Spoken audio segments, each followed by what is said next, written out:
அனைவருக்கும் வணக்கம். இன்னைக்கான ஆன்மீக பதிவில் பார்க்க போகிற ரொம்ப முக்கியமான ஒரு பயனுள்ள தகவல் என்ன அப்படின்னு பார்த்தீங்கன்னா, கடல் அரிப்பால் திருச்செந்தூர் கோயில் கடற்கரை தொடர்ந்து பாதிக்கப்பட்டு வந்துட்டுருக்குங்க.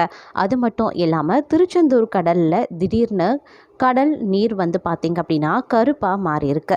கருப்பாக மாறியதற்கான காரணம் என்ன? திடீர்னு நிறம் மாறிய கடற்கரையினால் குவிந்த மக்கள் பேரதிர்ச்சி அடைஞ்சிருக்காங்க அப்படின்னு கூட சொல்லலாம். திருச்செந்தூரில் குவிந்திருக்கக்கூடிய பக்தர்கள் அதை கண்டு அச்சமடைவதோடு அதிர்ச்சியடைந்ததாகவும் பரபரப்பு செய்தியும் தற்போது வெளியாகி வந்துட்டுருக்கு. அது மட்டும் இல்லாமல் நிறைய கற்களும் பார்த்திங்க அப்படின்னா அங்கங்கே தென்பட்டிருக்கிறதாகவும் தெரிவிக்கிறாங்க. இது தொடர்பான முக்கிய தகவலை தான் இன்றைக்கி வீடியோவில் நாம் விளக்கமாக பார்க்க போகிறோம். ஸோ இந்த பதிவு உங்களுக்கு மிக பயனுள்ள விகிதத்தில் இருக்கும். வீடியோக்குள்ளே போகிறதுக்கு முன்னாடி இது வரைக்கும் நீங்கள் நம்ம சேனலை சப்ஸ்கிரைப் பண்ணலைன்னா உடனே சப்ஸ்கிரைப் பண்ணிக்கோங்க. அப்படியே பக்கத்தில் இருக்கக்கூடிய நோட்டிஃபிகேஷனுக்கான பெல் பட்டனையும் ப்ரெஸ் பண்ணிக்கோங்க. சரி நேயர்களே, வாங்க வீடியோக்குள்ளே போகலாம். கடல் அரிப்பால் திருச்செந்தூர் கோயில் கடற்கரை தொடர்ந்து பாதிக்கப்பட்டு வந்துட்டுருக்கு. இதனால் பக்தர்கள் புனித நீராடுறதுல சிரமம் ஏற்பட்டு வரக்கூடிய நிலையில் கடல் அரிப்பை தடுக்க உரிய நடவடிக்கை எடுக்க வேண்டும் அப்படின்னு பக்தர்கள் கோரிக்கையும் விடுத்திருக்காங்க. என்னதான் நடக்குது திருச்செந்தூர் கோவில் கடற்கரையில் அப்படிங்கிறத இப்போ நாம் தெரிஞ்சுக்கலாம். அதாவது அறுபடை வீடுகளில் இரண்டாவது படை வீடான திருச்செந்தூர் சுப்பிரமணிய சுவாமி கோவிலானது கடற்கரைக்கு அருகில் அமைஞ்சிருக்குங்க. 15 வருடங்களுக்கு பிறகு திருச்செந்தூர் ஸ்ரீ சுப்பிரமணிய சுவாமி திருக்கோவிலில் அடுத்த வருடம் கும்பாபிஷேகம் நடைபெறப் போகிறது. இந்த கும்பாபிஷேக பணிகள் கடந்த 2022 ஆண்டில் இருந்தே சுமார் 100 கோடி செலவில் நடந்து கொண்டிருக்குங்க.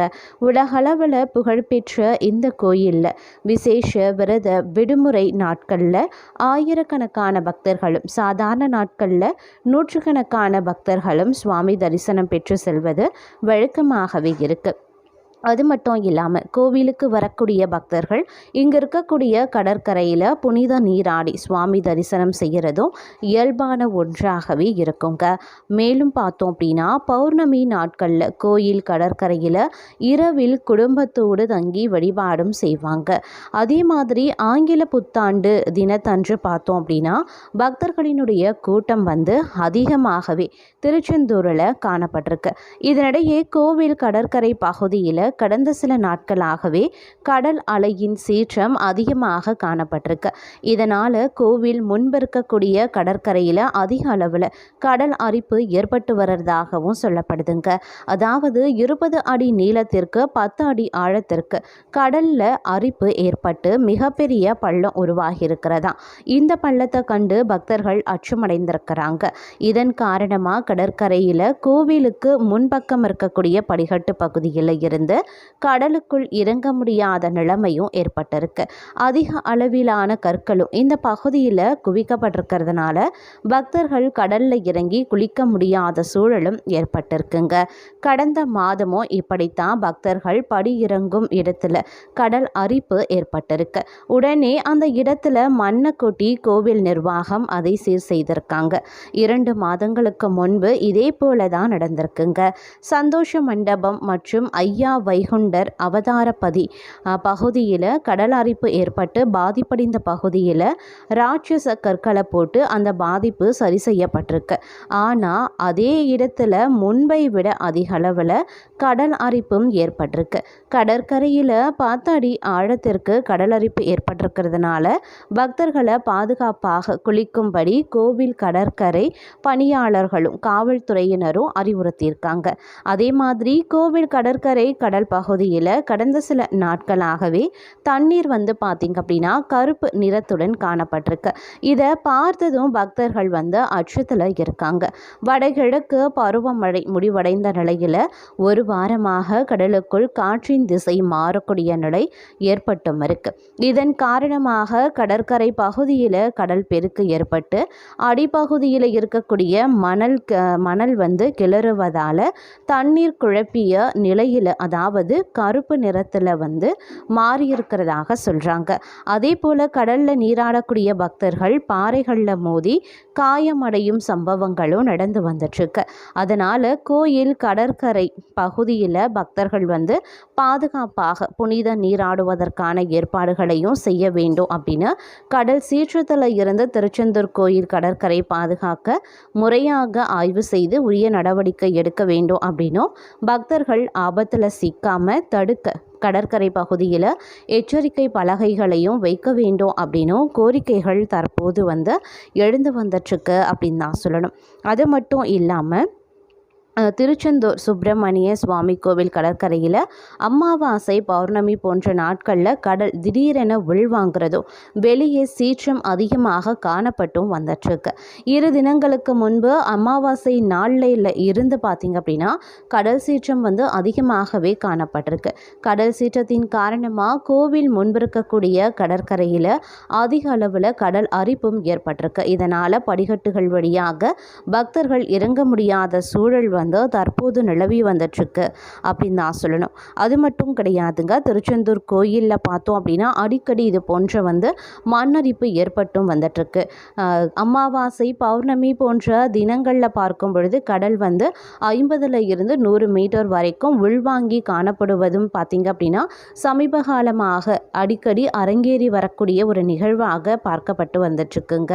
அதாவது திருச்செந்தூர் சுப்பிரமணிய சுவாமி கோவிலுக்கு பார்த்திங்க அப்படின்னா உள்ளூர் மட்டும் இல்லாமல் வெளியூர் வெளிநாடுகளில் இருந்தும் பார்த்திங்க அப்படின்னா பக்தர்களினுடைய கூட்டம் திரளான பக்தர்கள் வந்து வழிபட்டு செல்லக்கூடிய ஒரு திருத்தலமாக தற்போது மாறிக்கொண்டு வந்துட்டுருக்கு.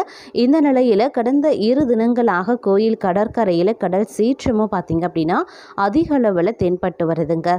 இதன் காரணமாக பக்தர்கள் குளிக்க தொடங்கும் இடத்துல கூட கடல் அரிப்பால் பெரிய பள்ளமும் ஏற்பட்டிருக்கான். கடல் சீற்றம் அதிகமாகி சுமார் 20 அடி நீளத்திற்கு 9 அடி ஆழத்திற்கு கடற்கரையில் மணல் அரிப்பு ஏற்பட்டிருக்கு.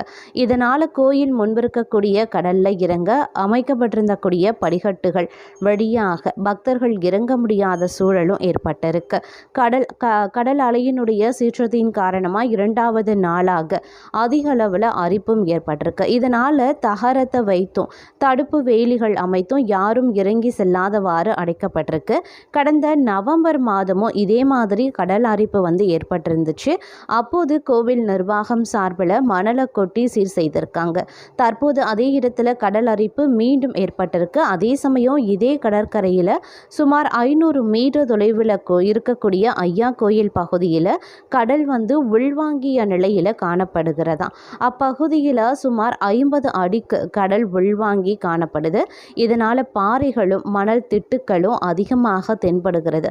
இதனால் பக்தர்கள் மற்றொரு புறம் அதிர்ச்சி அடைகிறாங்க அப்படின்னு தான் சொல்லணும். மேலும் பார்த்தோம் அப்படின்னா நேற்று பார்க்கும் பொழுது, அதாவது நேற்று முன்தினம் வந்து அமாவாசை தினமாக இருந்ததுனால காலையில் இருந்தே வந்து கடல் சீற்றம் வந்து சற்று அதிகமாகவே தென்பட்டிருக்குங்க. இந்த நிலையில் கடல் சீற்றத்தினுடைய காரணமாக கோவில் முன்பிருக்கக்கூடிய கடற்கரையில் அதிக அளவில் கடல் அரிப்பு ஏற்பட்டு வந்துட்டுருக்கு. 20 அடியில் இருந்து 20 அடி நீளத்திற்கும் 10 அடி ஆழத்திற்கும் இந்த கடலில் வந்து அரிப்பு ஏற்பட்டிருக்கு. இதனால் பார்த்தோம் அப்படின்னா பக்தர்கள் வந்து படிக்கட்டுகளில் இறங்கி படிக்கட்டில் இறங்கி பக்தர்கள் வந்து இறங்க முடியாத சூழ்நிலை தற்போது ஏற்பட்டு வந்துட்டுருக்கு அப்படின்னு கூட சொல்லலாம். அது மட்டும் இல்லாமல் தற்போது பார்த்தோம் அப்படின்னா இந்த அரிப்பு பார்க்கும் பொழுது அடிக்கடி தற்போது ஏற்பட்டு கொண்டிருக்கக்கூடிய ஒரு நிலையாக வந்துட்டுருக்கு அப்படின்னு தான் சொல்லணும். இப்போது திருச்செந்தூர் கோவிலில் பார்த்திங்க அப்படின்னா அமாவாசை பௌர்ணமி தினங்களில் பார்க்கும் பொழுது கடற்கரை வந்து உள்வாங்கக்கூடிய ஒரு சூழ்நிலை வந்து அடிக்கடி ஏற்பட்டு கொண்டிருக்கக்கூடிய சூழ்நிலையில் தற்போது கடல் அரிப்பும் ஏற்படக்கூடிய ஒரு சூழ்நிலை உருவாக்கி கொண்டிருக்கக்கூடிய பட்சத்தில் பக்தர்கள் வந்து கடற்கரையில் இறங்கி புனித நீராடுவதற்கு அச்சமும் பயமும் தெரிவித்திருக்காங்க அப்படின்னு சொல்லலாம். இதன் காரணமாக சீக்கிரமாக இதற்கான முடிவுகளையும் எட்டப்பட வேண்டும் அப்படின்னும் கோரிக்கைகளும் வைத்திருக்காங்க. அது மட்டும் இல்லாமல் இன்னும் ஒரு சில ஆண்டுகளில் பார்த்தோம் அப்படின்னா திருச்செந்தூர் கோவிலில் கும்பாபிஷேகம் நிகழக்கூடிய நிலையில் தற்போது இதை இந்த நிலையில இருந்தே சீர் செய்ய வேண்டும் அப்படின்னு சொல்லிட்டு பக்தர்கள் வந்து பல வகைகள்லையும் வந்து கோவில் நிர்வாகத்திடமோ அரசாங்கத்திடமோ கோரிக்கைகளை நிலைநிறுத்தி வந்துட்டுருக்காங்க அப்படின்னு தாங்க சொல்லணும். அது மட்டும் கிடையாது, ஒரு புறம் பார்த்தோம் அப்படின்னா கடற்கரையில் வந்து அதிக அலைகள் காரணமாக கடல் அரிப்புகள் ஏற்பட்டு வரக்கூடிய நிலையில் அதே கடற்கரையில் சுமார் 500 மீட்டர் தொலைவில் இருக்கக்கூடிய பகுதியில் கடல் உள்வாங்கிய நிலையிலையும் காணப்பட்டு வருது. சுமார் 50 அடி கடல் உள்வாங்கி காணப்படுது. இதனால் பார்த்தோம் அப்படின்னா பாறைகளும் மணல் திட்டுக்களும் அதிகமாக தென்படவும் ஆரம்பிச்சிருக்குங்க.